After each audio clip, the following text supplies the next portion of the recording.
Hello, welcome to the third of the tutorials in our program. And today I'm going to talk about digital transformation. I'm going to break it down into three parts, although to be honest, the third part is really a collection of observations, things that I found that are of interest that I think should be included because they make for interesting topics. Firstly, I'm going to talk about the theoretical antecedents. I think that when we're addressing something as substantive as digital transformations, which has become a topic in its own right as a consequence of the widespread use of ICT technology, we really need to think about some of the theoretical observations and the antecedents that have led up to where we are today. And specifically, we'll talk about Daniel Bell's work and also, probably more significantly, the work of Manuel Castells. Second part, I'm going to talk about disruptive innovation and the drive or the motivations that sit behind the notion of transformation. And then the third part really is just I wouldn't like to call it a random collection, but it contains some observations that have cropped up out of the research that defies a grouping. And specifically, I'll talk about digital culture, which I think is an item of specific interest, and then some other observations that I think are relevant and interesting and useful, and I'll include them in the final section. So, without further ado, let's crack on. Talk about the theoretical antecedents. In the introduction there, I did mention briefly them. The first one is a book that was written by Daniel Bell. You can see from this slide, it's an old book, the mid 1970s actually, which really is at the dawn of computing, popular computing, I suppose. And Daniel Bell wrote a book called The Coming of the Post-Industrial Society, which has been described, probably unfairly, as being the worst, best book ever written. And it gets that title because it's easy to look back now on a book that was written about ICTs and the impact of digital technologies that was written in the late 90s or the mid 1970s. And we can look back with the benefit of hindsight and say, well, this was rubbish, wasn't it? But actually, Bell was quite prescient. What he does in his book is he offers a theory of stage development, social development that goes through stages as a consequence of technology. And he suggests that the introduction of digital technologies and ICTs have created a new stage in society's development. So substantive and so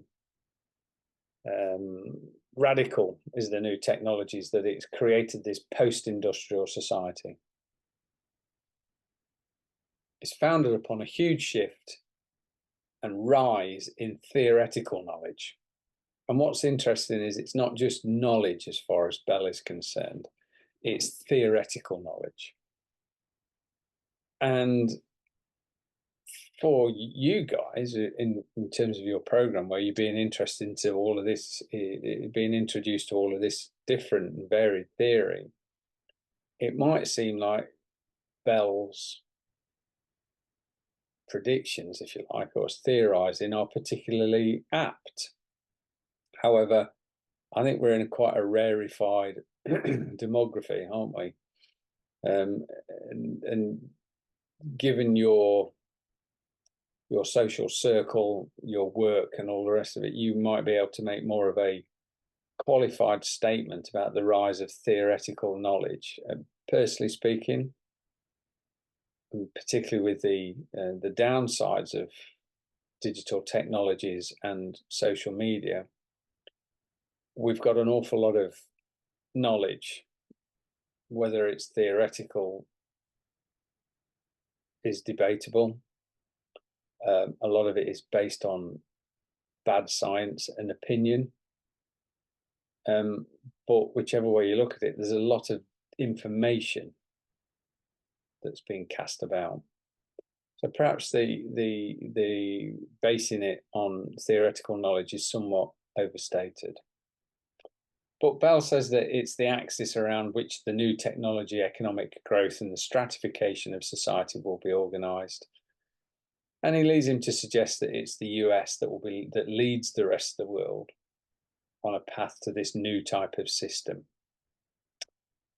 And if there is a new type of system, then certainly I would think that suggesting that the US is leading it is not far amiss. When the US is still leading it, that the hegemonic power on the planet that is developing the new digital technologies is, for the most part, the United States and Silicon Valley. And I'll be, that there are hot spots around the globe, Silicon Roundabout in London, parts of Bangalore in India, certain parts of China that are making significant contributions. But I think that if we were to look at it objectively, is that we'd have to conclude that it is really the United States that's leading the drive towards digital technology innovations. So Bell suggests that the advances that he's talking about require a better educated workforce in order to be able to deal with the complexity of the new tasks that are brought about through this introduction of technology. And I think that that is quite prescient as well, although again, the extent to which the new tasks require theoretical knowledge, I think, are somewhat challenging, in that there is as much a problem with underemployment as there is in the complexities and the nature of what we're doing at work as well. But we do have an educated workforce. Might not seem like it when you talk generally to people that are in work, but what Bell is referring to is higher education. And without a doubt, we have more people that have got degrees than at any time in our histories. And you could justifiably say is that today's workforce is the most educated workforce the world has ever seen. And he also predicted the rise of the service sector. And we can see clear evidence of that. We have shifted away from heavy industry and manufacturing over the time since Bell wrote this book. And we have wholesale adopted the service industries, whether that be finance and in some respects technologically orientated kinds of roles. But Bell talks about the centrality of theoretical knowledge, and I'm not quite sure that the statistics would actually demonstrate that. If you look at the aggregate statistics of advanced economies, then the growth areas of work are in caring, particularly social care, and nursing, healthcare, and in personal services. So things like dog walking, laundry services, nail bars, hairdressing,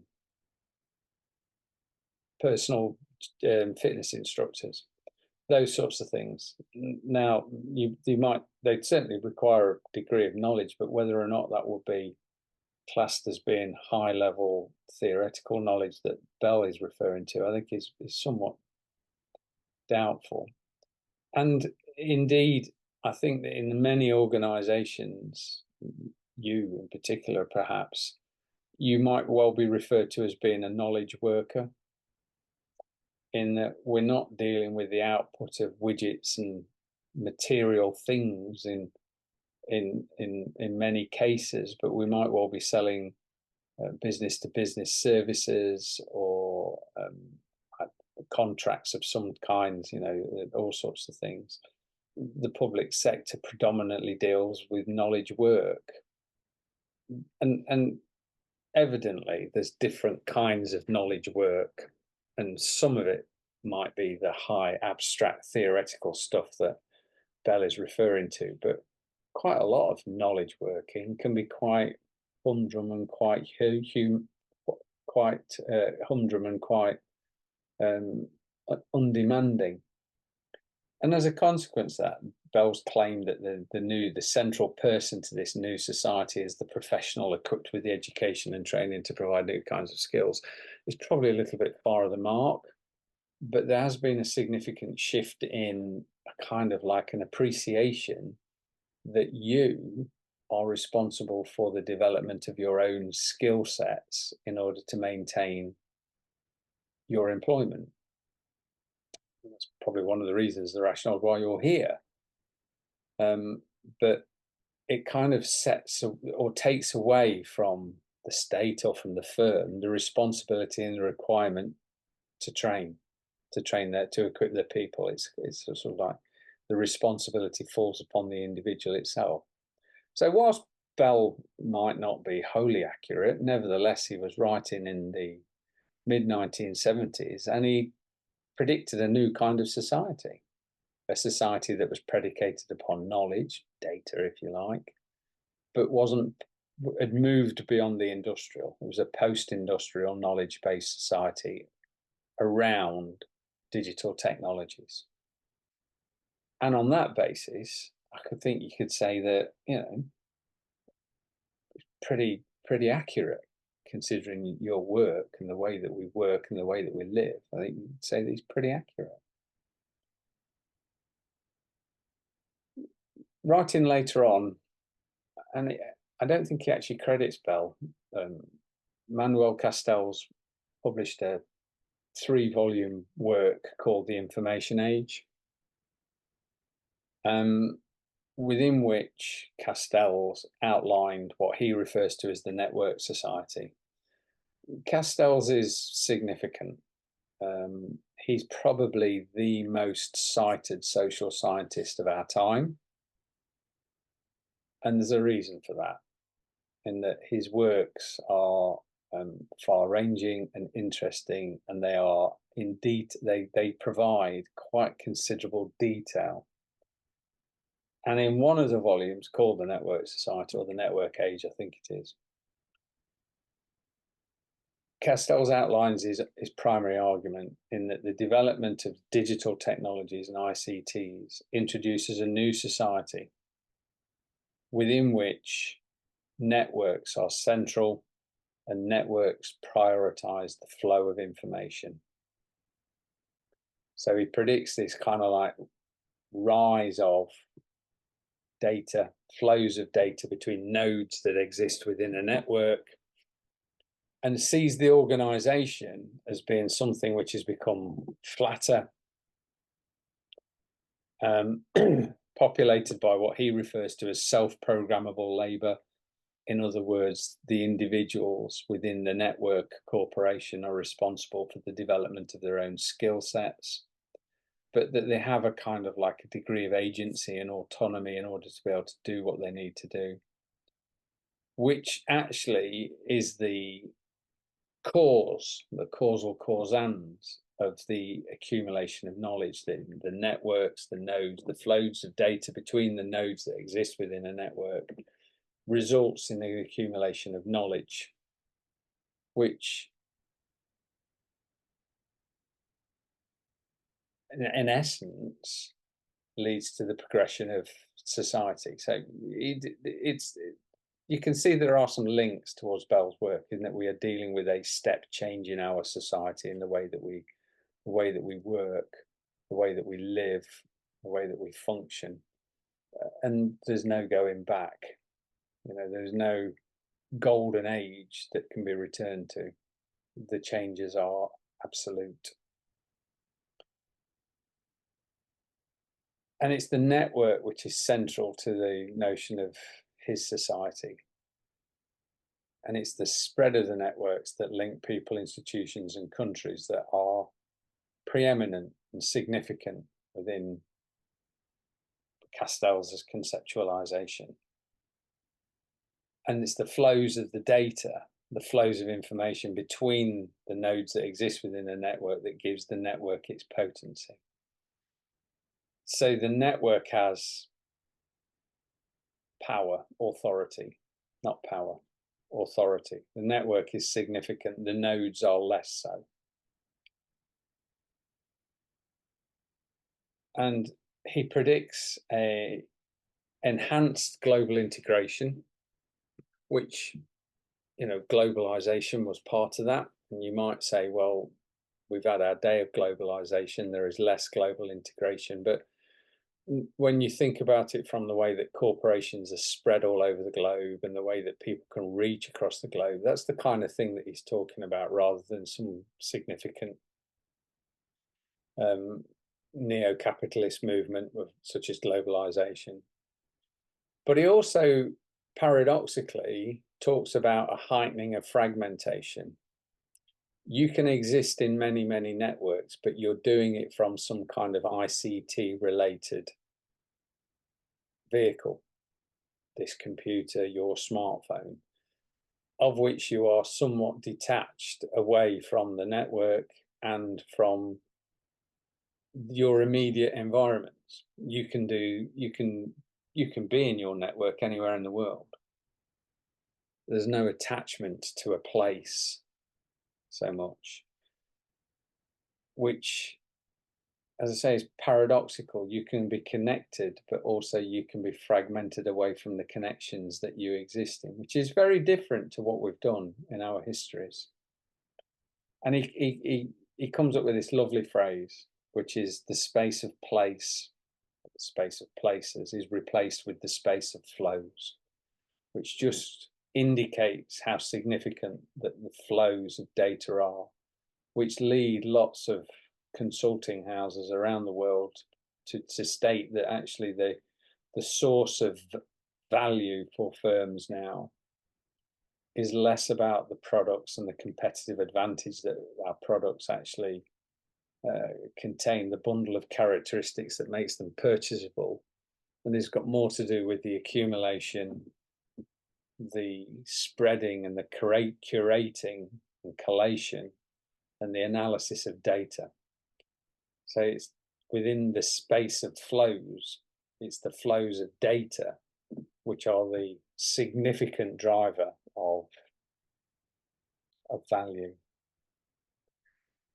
Quite interestingly, he criticizes his own work as to say that he's not really thought through issues of power within the network society, which is kind of at odds with a lot of the, what would we call them, the technologists, who for a number of years now have been maintaining that the widespread utilization of digital technologies is democratizing. In other words, they're dealing with the issues of inequalities and power by democratizing data, democratizing information, making access to data and information readily available, which therefore makes individuals more equitable. And so the questions of inequitable distributions of power don't raise themselves. But Castell says this is wrong. And within his original works, he's clear that he hasn't really thought through it or not been able to resolve the problem of power within the network society. But he does that in a later book, 2009. And if you, so the 4 books in total, if you're going to read any of them, then it's the latter one, Communication Power, which I think is the really interesting one. And that's the one that's on the reading list. Again, it's not something that you're going to, unless you're very interested in it, it's not something that you're going to absorb in minute detail. But I think it's worth picking it up and perhaps reading the introduction in the first chapter. So what's communication power about? Power within the network society is a consequence of the mass self-communication held within networks. Mass self-communication. In other words, the communicators are us, the publishers are us. We're producing the data, we're producing the communications. And the power of that communication is held within the network. You just think about it. Just think about how X or Twitter or whatever we're supposed to call it nowadays, how that has risen to dominance within media circles, and how Musk is also,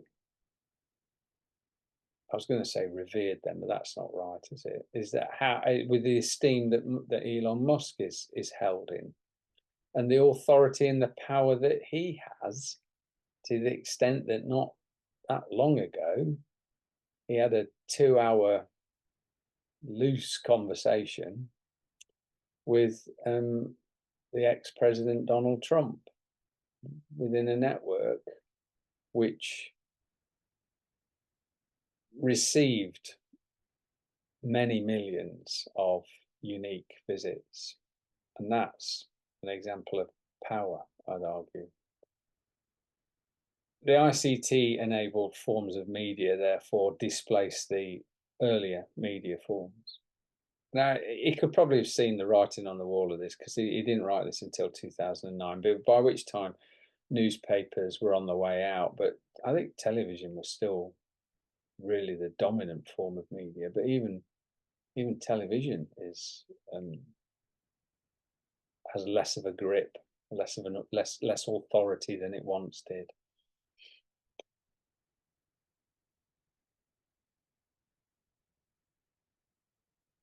And this raises all sorts of questions about who owns and how new media influence and the legitimacies of it.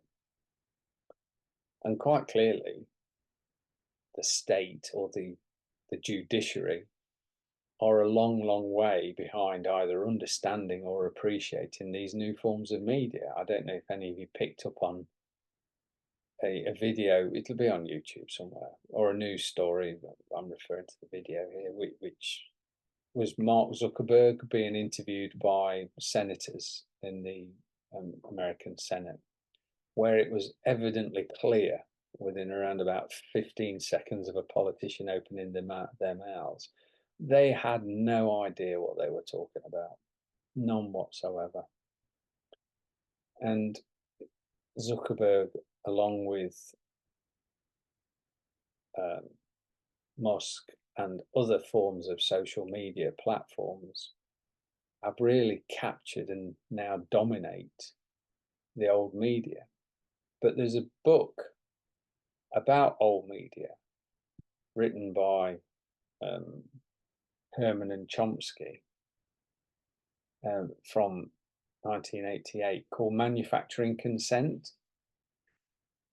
And I think reading Communication Power alongside reading Manufacturing Consent, which, if I was to write down 10 books that I think that you should read whilst you're doing your studies, because you've got time, well, I was going to say you've got time to read, but you're not full-time, are you? You've got that small issue to deal with, which is what you call it, a job to do as well. So maybe that's not quite the case, but nevertheless, if I was to write down or recommend 10 really authoritative works that have been published in the last 50 or 60 years that are essential reading for business students, learners of business, I would put Manufacturing Consent in there, probably quite near the top as well.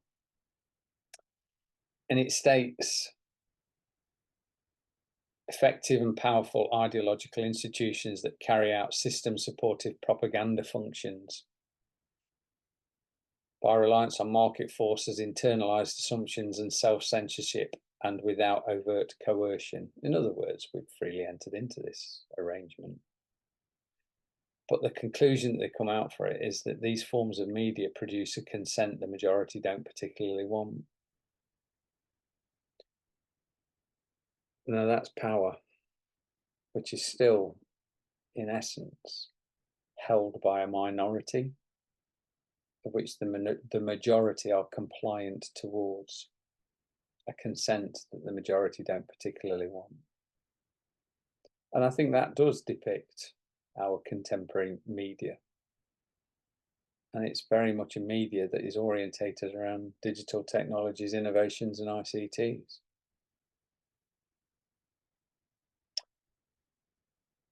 So let's move on to the second part then. having built a theoretical platform for the digital, let's move beyond that and let's talk about how the notion of the digital transformation came about as a specific kind of subject matter and study. And I think you could trace it back, and you could say, I could probably have included this as being an antecedent, and if I was to do this again, I might well do.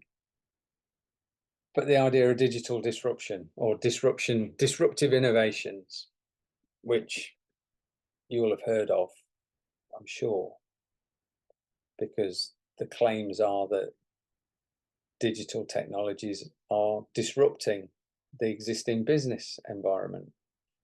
Uber is disrupting taxis, the taxi services, and anything that's got digital in it can lays claim to this disruptive title.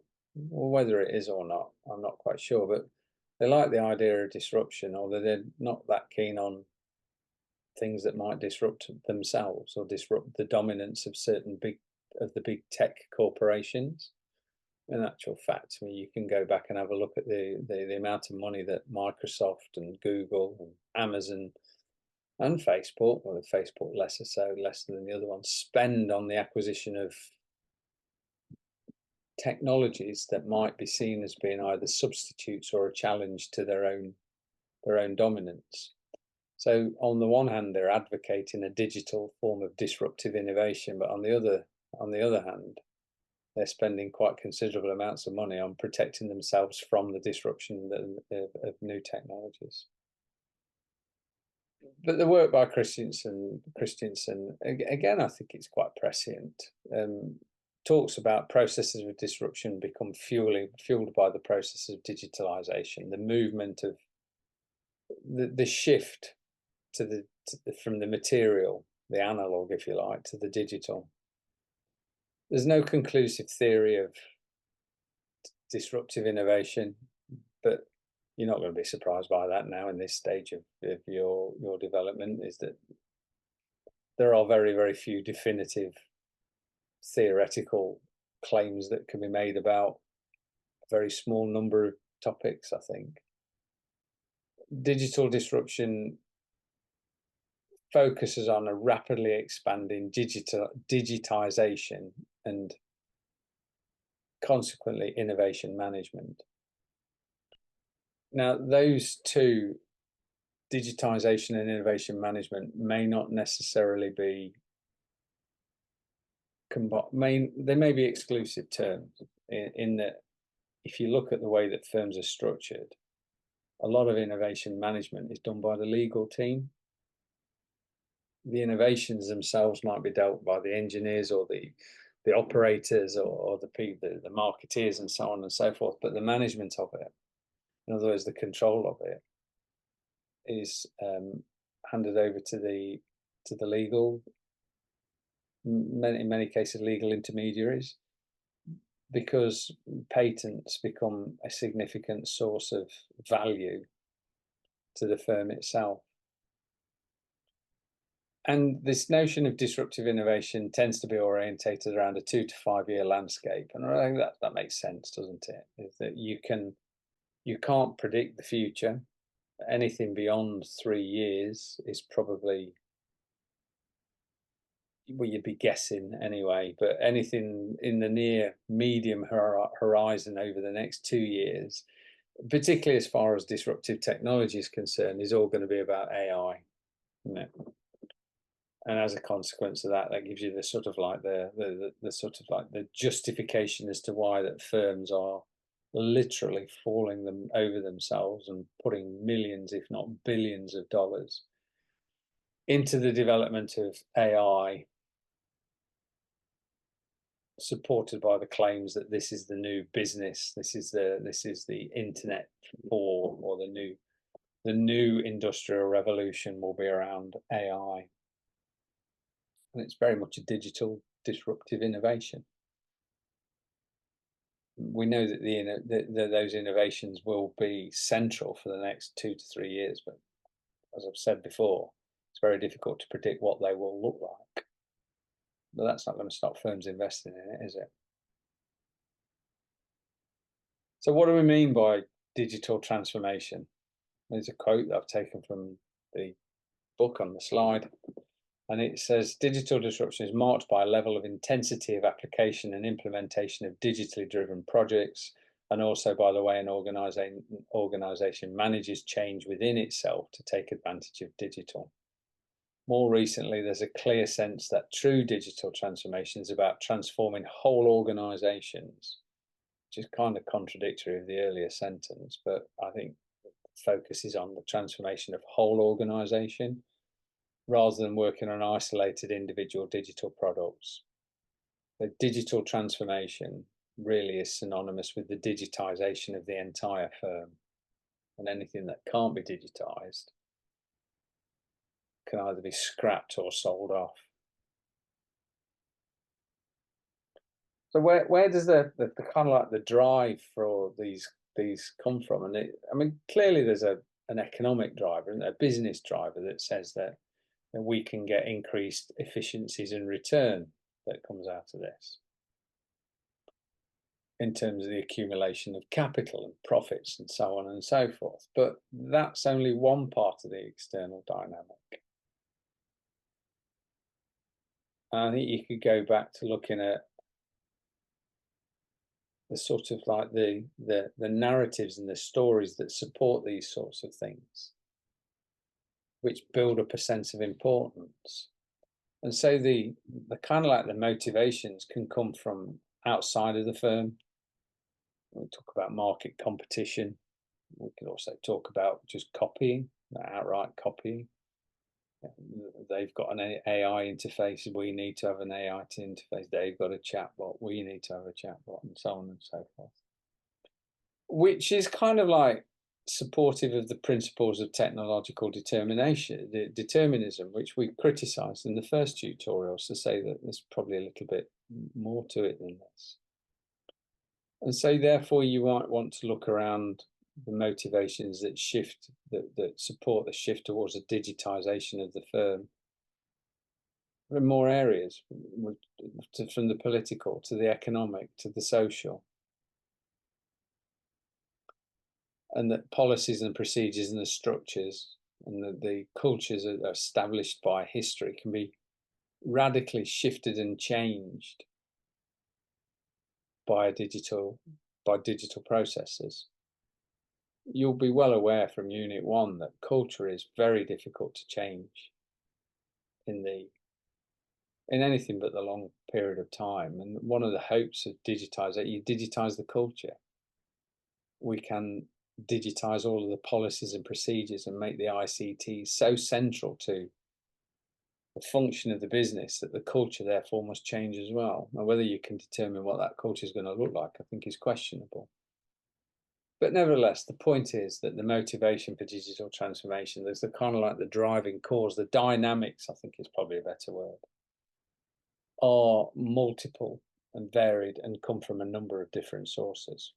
But what's interesting for you, I think, is that looking back, reflecting upon your own organization, can you actually determine the rationale, the stated rationale as to why you're moving towards a more digitized environment, business environment? Why is the organization doing this and embarking upon its digital transformation? What's the justificatory narratives that are used in your cases? And I think that they're likely to be twofold. One, it might well talk about how we're going to spread value to customers and there's going to be a wider social benefit. And the other bit was, and it will increase profits as well at the side, alongside it as well. And you might well therefore want to raise questions about which ones of these are legitimate. Could be all of them, could be just one side of it. But it's worth reflecting upon the justification, the rationale for digital transformation in your own cases. That brings us on to part 3.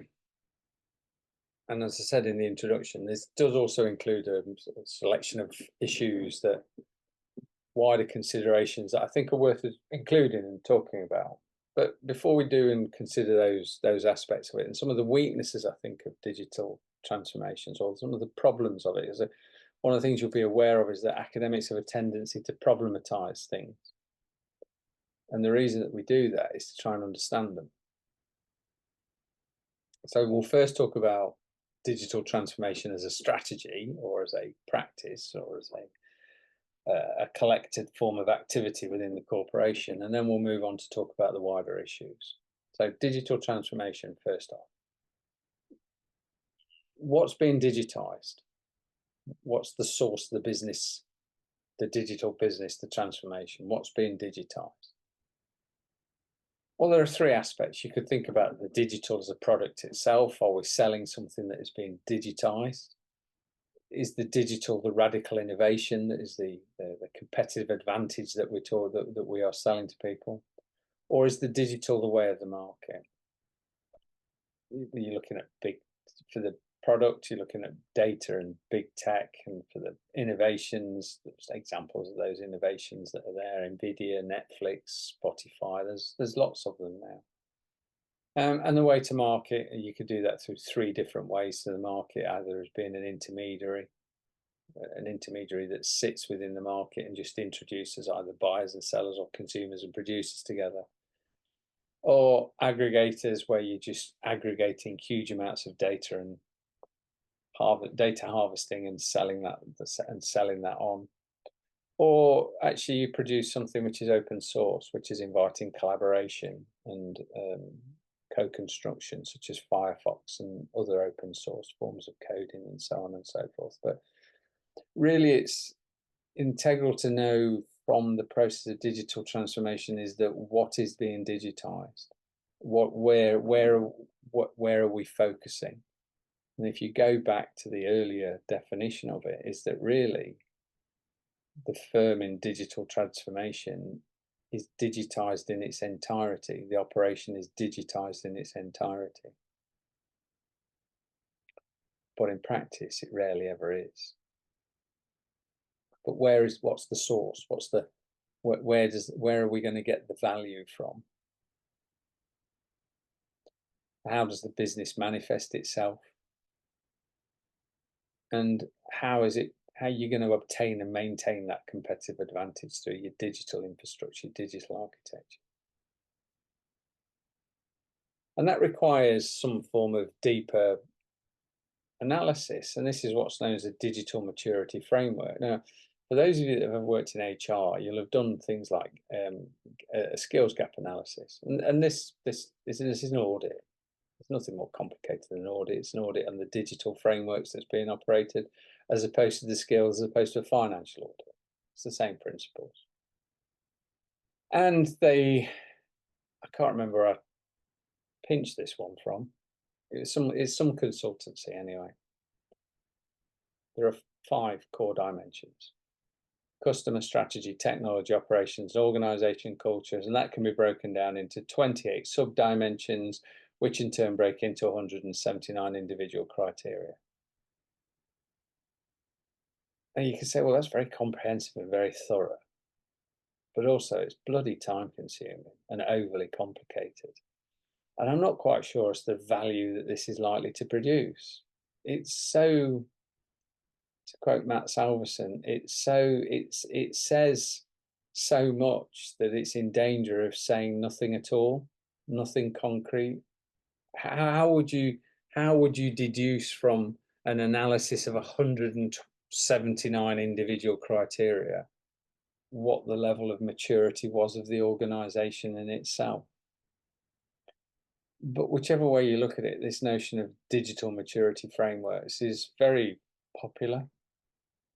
But again, I think it's something that's advocated predominantly by consulting houses. But there is a strength to this. And as we've talked about before, I'm sure, we as practicing managers are very good at jumping to solutions. And I say we, because I was one once. It was a long time ago, but I was one once. We're very good at solving problems. Solution, move on. Solution, move on. Problem solve, move on. Problem solve, move on. This is at least giving you a framework for the analysis in order to try and understand what's the nature of the problem that we're trying to solve. And I think that, if you take anything away from this tutorial, is absolutely critical.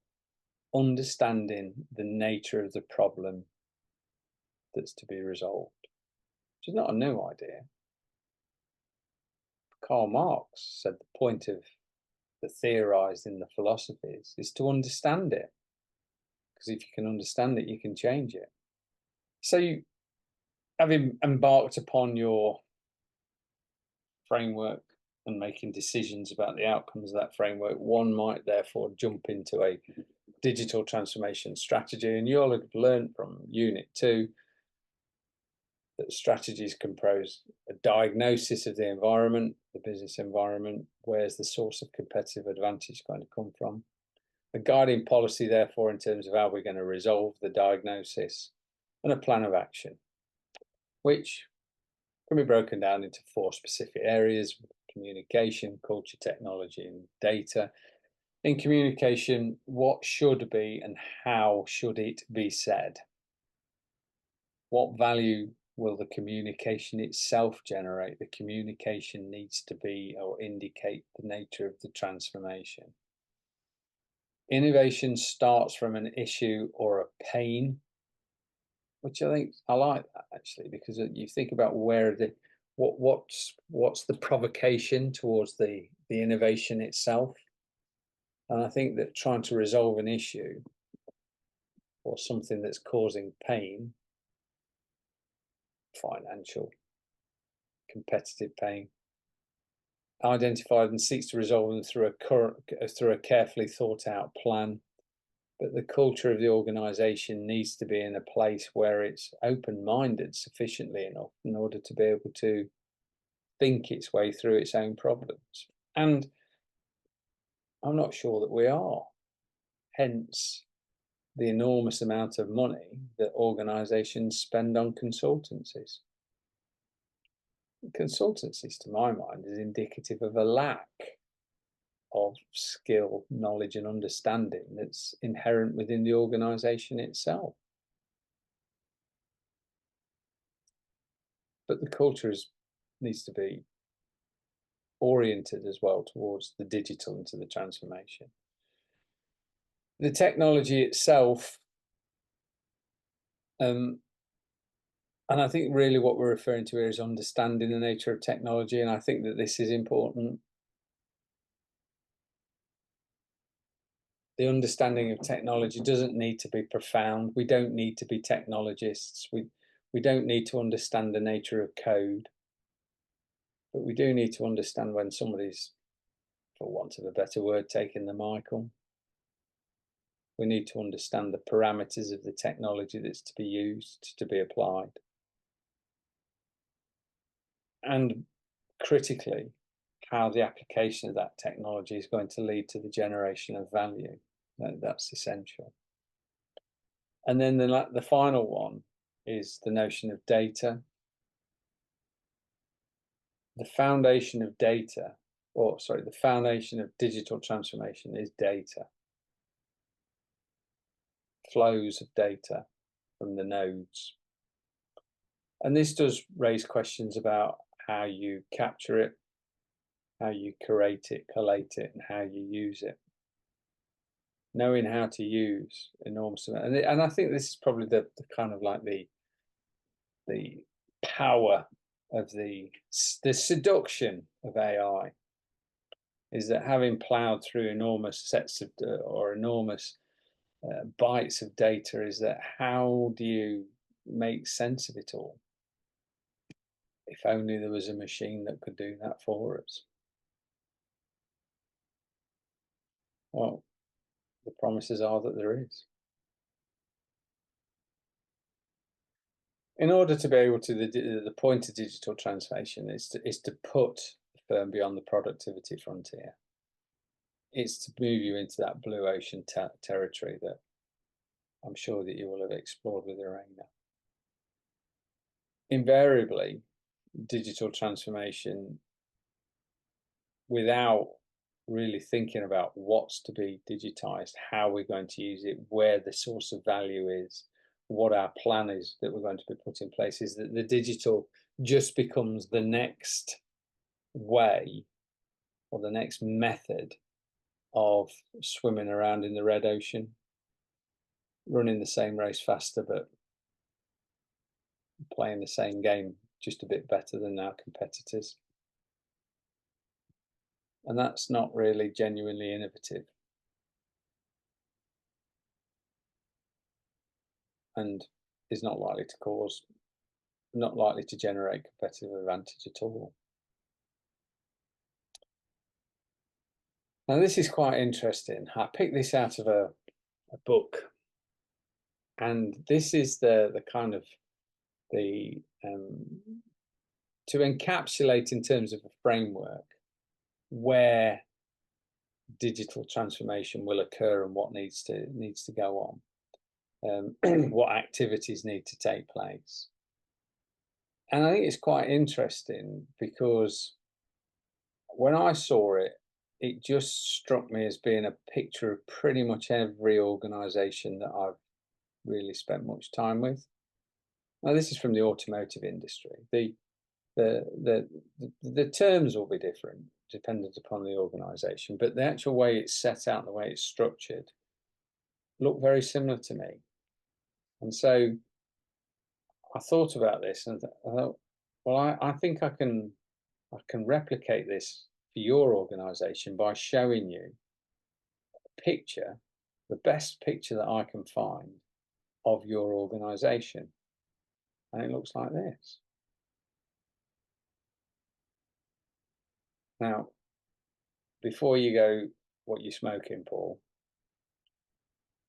just have a look at it and think about this, is that I say that this is the best picture that I can find of your organization. What leads me to make that assertion?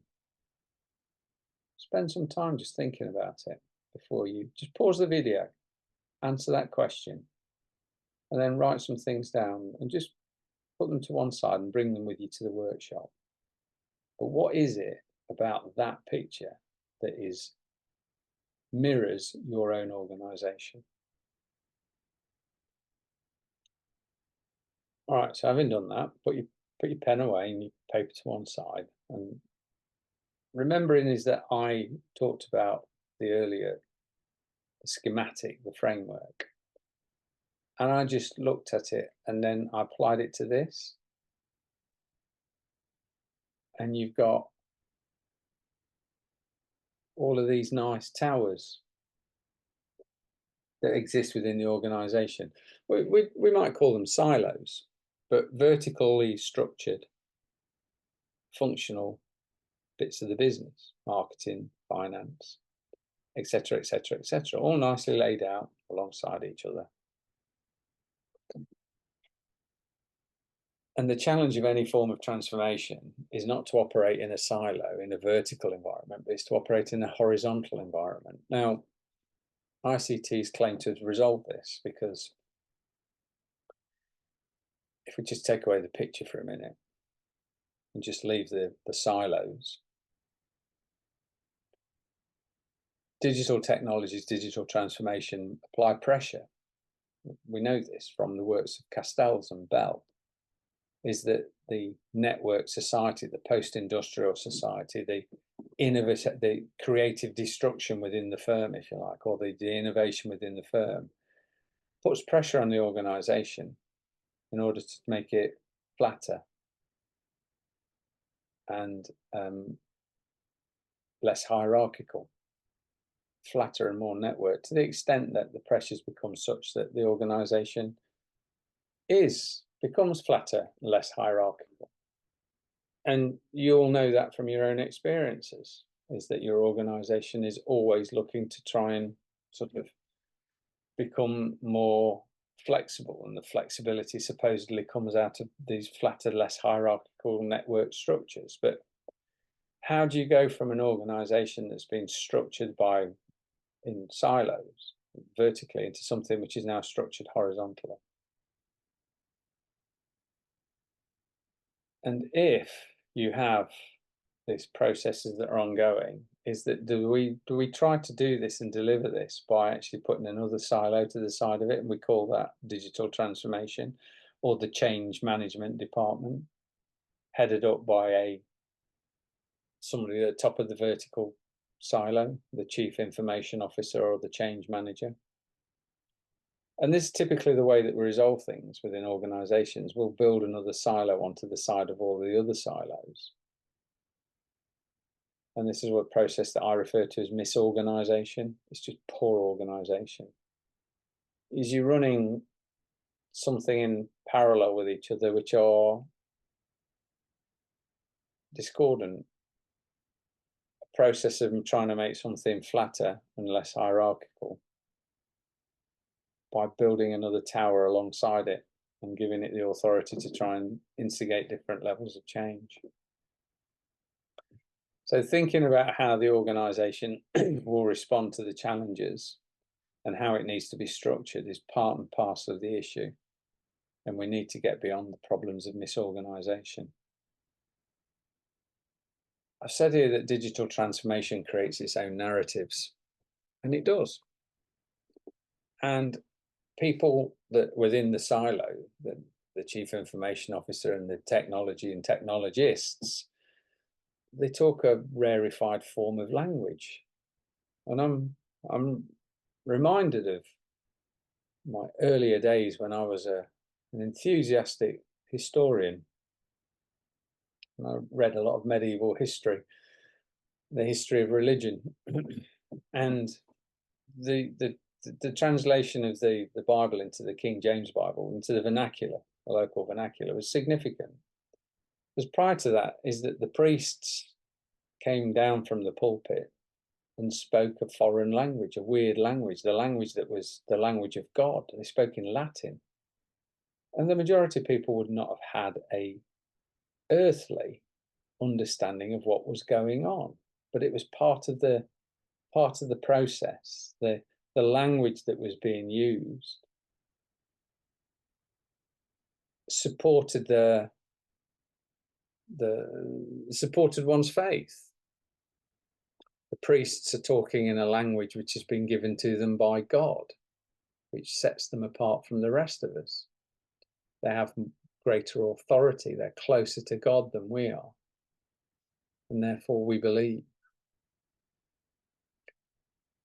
And digital transformation is, I'm not suggesting that it's an activity that's based upon faith, although I am suggesting that it is something which has its own language and has created branches of its own language and branches of its own study, branches of its own literature. And the narratives that are generated by digital transformation find themselves very quickly into the mainstream, because the mainstream can be thought of as being a circuit of capital, which is a lovely term that was created by a gentleman by the name of Nigel Thrift in a book that he wrote 20 odd years ago. And what Thrift suggests is that there are agents, institutions, structures within our society that perpetuate and reinforce and consolidate certain narratives, significant narratives. And they're the players on that slide. You know, the business school academics. Business school academics might see that there is an opportunity for them in order to be able to accelerate their careers by supporting an aspect or something new within the new. You know, talking about digital transformation, talking about other aspects of digital transformation that I'll come on to one in a minute, which is about agility, agile organizations, fintech, shareholder value maximization. These are all things that have been wholeheartedly supported by circuits of capital and by business schools themselves. And then, of course, you've got business media, reiterate the narratives and support the narratives and put their own spin on them, if you like, in order to consolidate them further. Consultants and consultant houses, very powerful institutions at creating narratives of value, significant narratives that, you know, oh, you need to do X, Y, and Z. This is the way in which you can drive value. This is a way that you can transform your organization. Leaders do this, that, and all the rest of it, and we can learn from these. A lot of it comes from consultants and also from business leaders themselves. Business leaders are very critical, are very capable at advocating their own skill sets. You know, why is this organization being successful? Oh, it's because of the leadership of myself and the team, said Jack Welch, chief executive of General Electric. And analysts, business analysts, for all of these groups, these individual structures, these individual institutions combine in order to be able to populate and predominate, populate and create dominant narratives. To the extent that one is made to feel foolish if one doesn't say, oh yes, we're moving towards X, Y, or Z. And yet some of the narratives are maybe the emperor's new clothes. What do we mean by some of these things? What do these things mean in practice? What do these things mean in reality? Or are they really just the mystical observations of the new clergy, a techno clergy?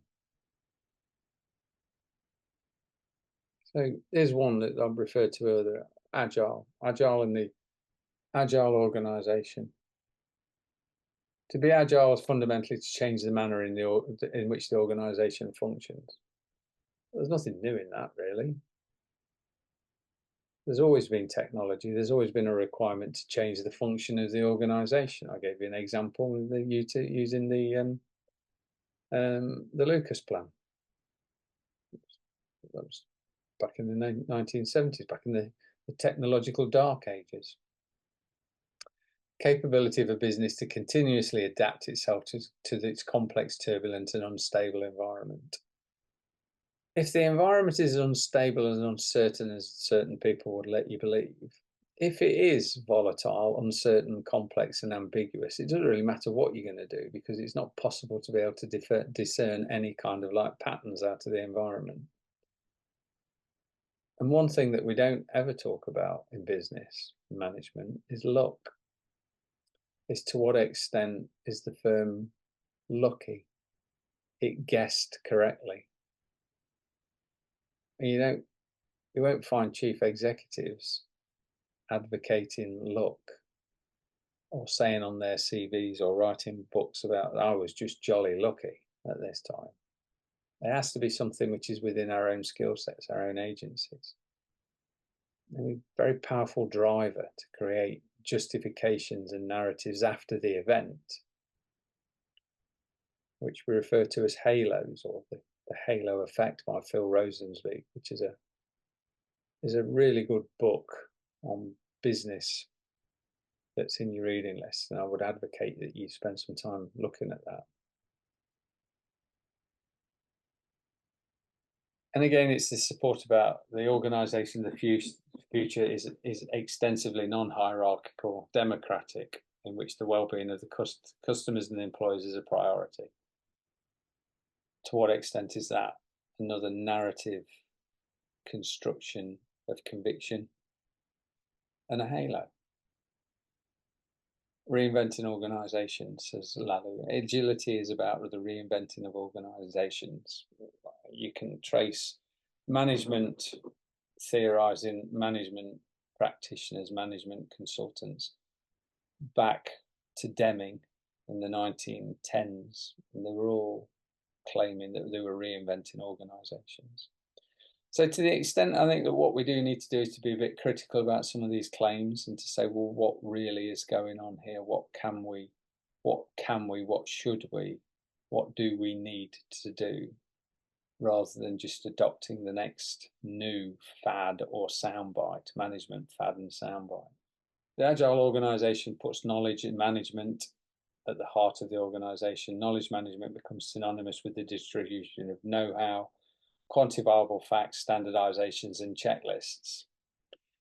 And I would argue that if actually you are predominantly focused upon know-how determined by quantifiable fact standardization and checklists, you're not agile at all. There's a lovely book written by George Ritzer, The McDonaldization of Society, where broadly speaking is that Ritzer says that organizations are becoming so rationally bureaucratic is that they're they're adopting models that are taken from fast food restaurants: standardization, quantification, checklists. That McDonald's becomes the archetype of the ideal institution, the ideal organization. Whatever it is, it's not innovative, it's not creative, and it is not based around knowledge. Thing taken from the literature is they say that knowledge management is not just about being flexible. It's about a holistic adaptive capacity for continuous reconstruction. Let's take this argument a little further and consider some of the peculiarities of digital transformations. And one is digital culture. And I think this is a really interesting development from an academic perspective, but also from, I think, a practitioner's perspective, because what impact does technology have on the culture? Do technology and the technologists, or does technology and the technologists, do they shape the organization's culture? Does the culture shape the technology, or the technology shape the culture? And therefore, do the high priests of the technology have a significant role in shaping the organizational culture, the way that it works, the way that it operates, the way that it functions? And what are the implications, therefore, for leadership in this? The idea of an ideal type of organization, which is really focused upon the organization as being a machine, being like clockwork, where cogs all work together efficiently and effectively, is really taken apart by the advent of digital technologies. Because as we've said in earlier videos, digital technology is really founded on almost a kind of like a technological anarchism. The principles behind digital technologies is about democratization of data, about reducing barriers for people. It was technologically motivated, but it was also, I think, politically and socially motivated project. So there's a tension that exists between management and its desire to meet the organizational ideal archetype and the designs of technology, the original designs of technology, about democratizing things. Now, of course, this does lend itself to the view, so well, what happens when management use the technology in order to enforce the ideal typology of the organization? Management uses the technology as a form of control.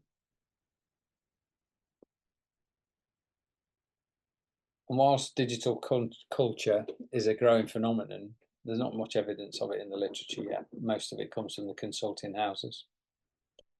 Other observations I think that are interesting, particularly this. I'd say this connects to culture,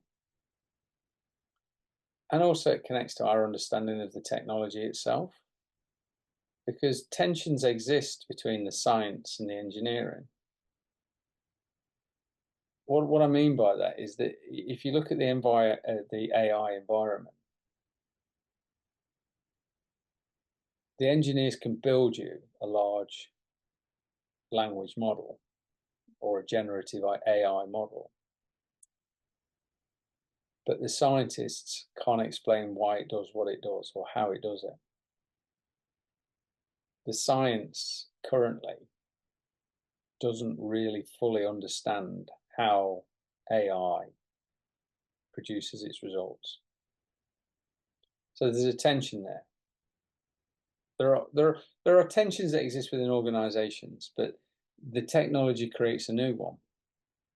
just as it does within the culture of the organization through the impositions of the technologists, the dichotomies that exists between the kind of like the anarchistic bases, foundations of digital technologies and freeing up data, and management's desire to be able to control and move towards an ideal type of efficient organization. There are tensions that exist in here in terms of the dialectics that I introduced in the first tutorial. And they're interesting because in a lot of these tensions, these dialectics, they generate risk. And this is an example of more dialectics that are drawn from the strategy literature, is that you've got a dialectic that exists between adoption and adaptation. Do you just adopt the digital technology, or does the organization adapt to buy the technology? Do you explore different vistas, different avenues, or do you exploit what you currently have? Well, the idea of this is that you should do all of these things, is that you should explore and you should exploit, and you should adapt and you should adopt. But actually, in the round of it, is that really you're going to do all of those things, which makes it incredibly complex. It is ambidexterity in its most complex form. Now, this is one of the implications, I think, for leaders, is that leaders have got to be comfortable with not knowing, and leaders have got to be, leaders are going to have to wear different guises and focus on different things. The role that people have or are going to have in an environment which is changeable, technology is moving quickly, and there is a requirement to exploit, explore, adapt and adopt under the guise of ambidexterity, means that the work environment for people is going to be changeable. It's going to be different to what's come in the past. And therefore, the application of some of the models of the past might not be as relevant today as they were before. And we really need to think them anew. Furthermore, you could add into the nature of the data that we receive. Digital technology is based on data. But does the data contain noise?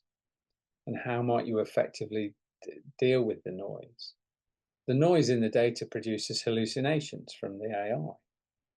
The noise in the data might produce results that are inaccurate. We do know that the algorithms orientate and focus upon certain sets and can repeat and look for things that are similar. And by looking for things that are similar, they can emphasize certain aspects of a particular problem or an aspect of the data. And so the data itself might be full of noise. It might not be as accurate as we'd like it to be.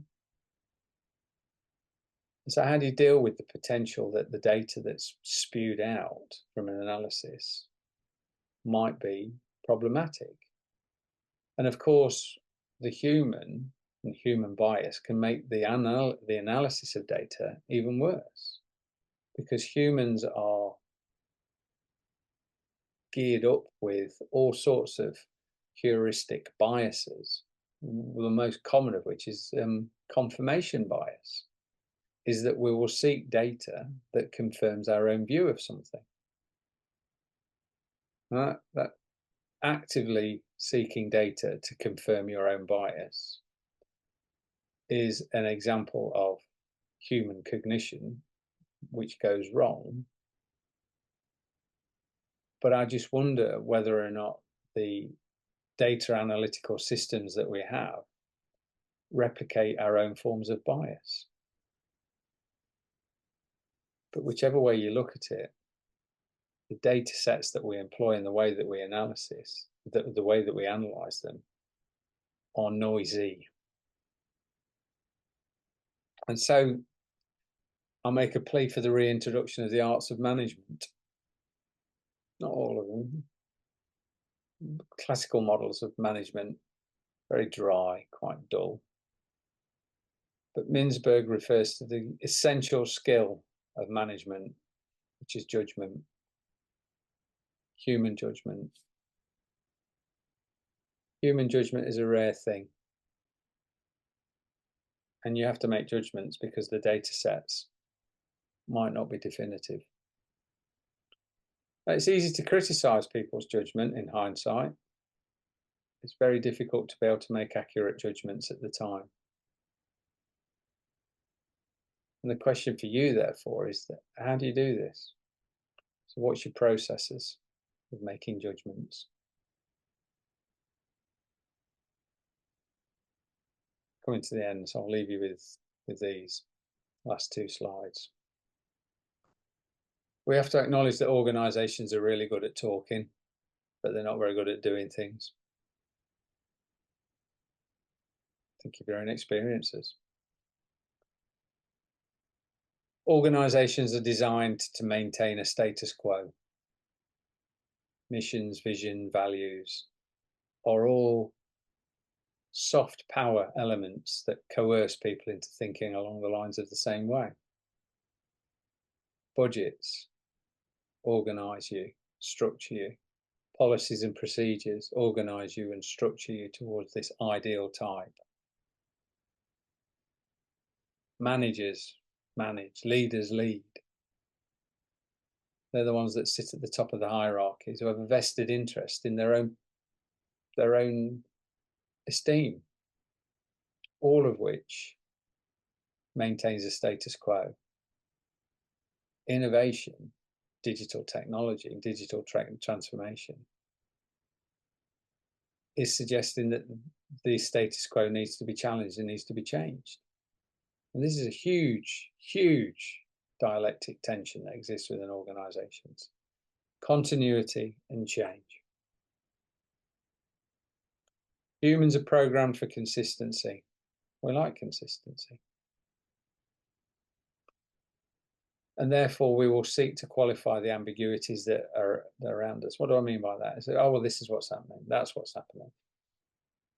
We'll qualify it. We'll find the evidence to support and qualify things based upon our own confirmatory bias. All of which makes the processes of change in an organization and the process of wholesale change through digital transformation not just problematic, but maybe traumatic. And so I'll leave you this one last question, which you can reflect upon. What guides the decision-making processes? What guides your organization's decision-making processes? But more importantly, what compass do you use that guides your decision-making processes? Thank you for listening. I'll see you all later. Bye.